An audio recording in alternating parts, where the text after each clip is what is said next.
movement class. Just want to take a second to explain what I mean by functional movement. If you take the simple act of walking, there's a whole different chain reaction that goes right up from your feet up into your hips, up into your upper body. And in order to be as efficient and as strong and as functional as possible, we've made this class where we exaggerate some of those movements. For example, stepping forward, we're going to take that into a lunge.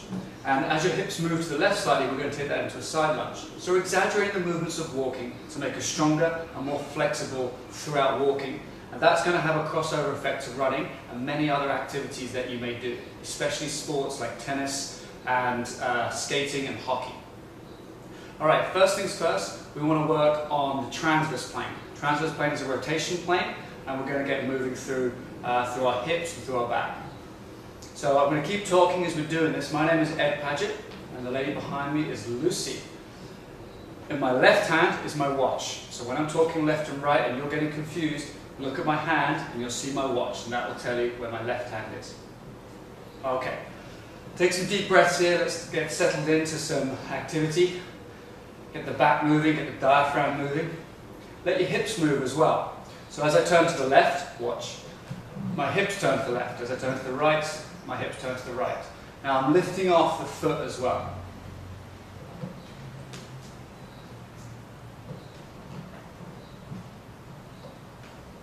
You can move your head with your hands, or you can keep it still like I'm doing.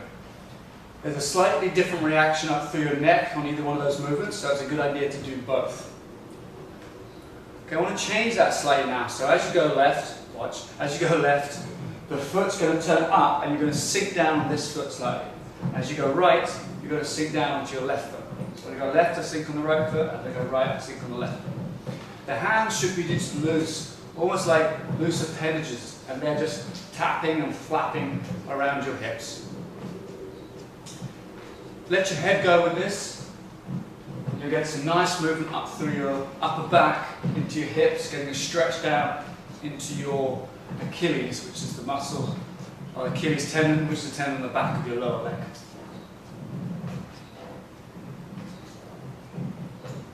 Okay, relax there. We're going to start again by getting some movement up into the upper back. So what we're going to do now, we've just done the transverse plane, we're actually going to work in the sagittal plane, that's going forwards and backwards. So I want you to take your thumbs and point them forwards, and then bring them to point behind you as much as you can. So your thumbs pointing forwards, they bring behind you. Now, as your hands and your thumbs turn backwards, your chest will open and your bum will stick back out. So you get a little bit of arch in your lower back. Okay, then bring them forwards and tuck your pelvis underneath and kind of go into this sort of bad posture. You should feel a stretch across your shoulders. Okay, come back. So as you're coming back, your hands point backwards, chest opens up, and then tuck your pelvis underneath and go forwards. Alright, let's put a little bit more speed behind that. And you're just kind of flexing and extending, getting your hips to move, maybe a little bend in your knees. Getting your back kind of warmed up.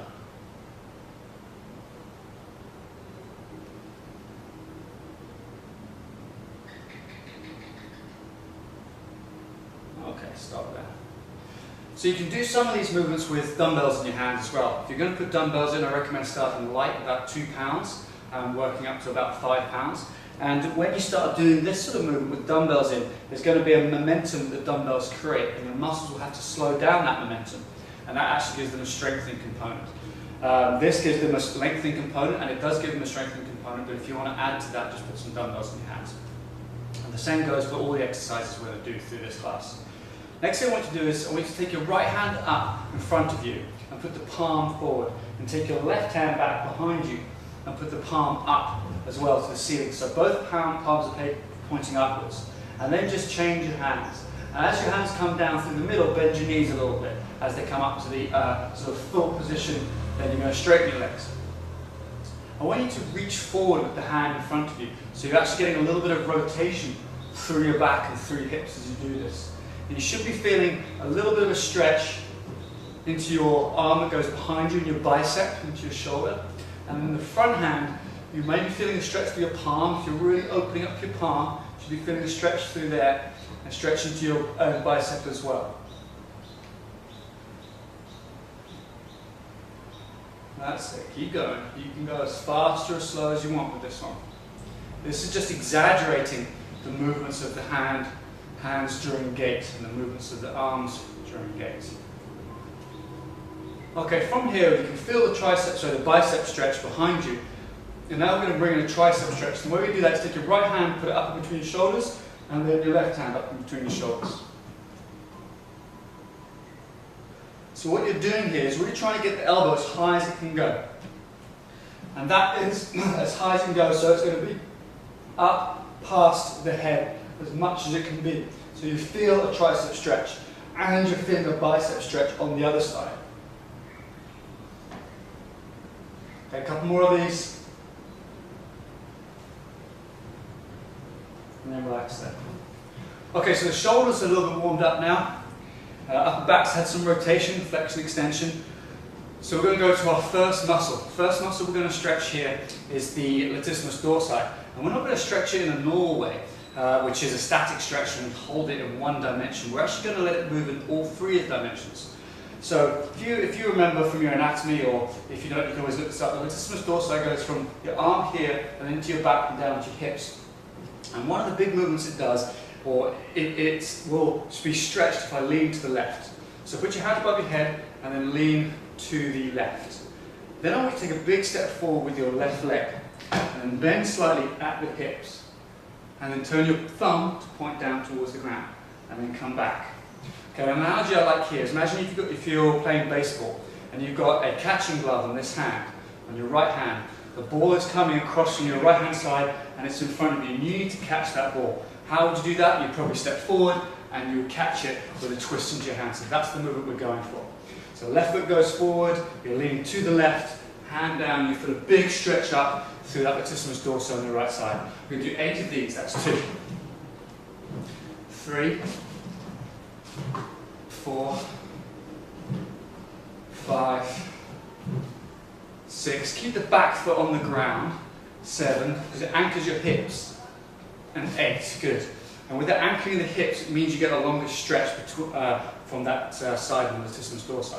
Okay, other side. Let's just go through the basic movements again. Put your left hand in the air, lean to the right as far as you can.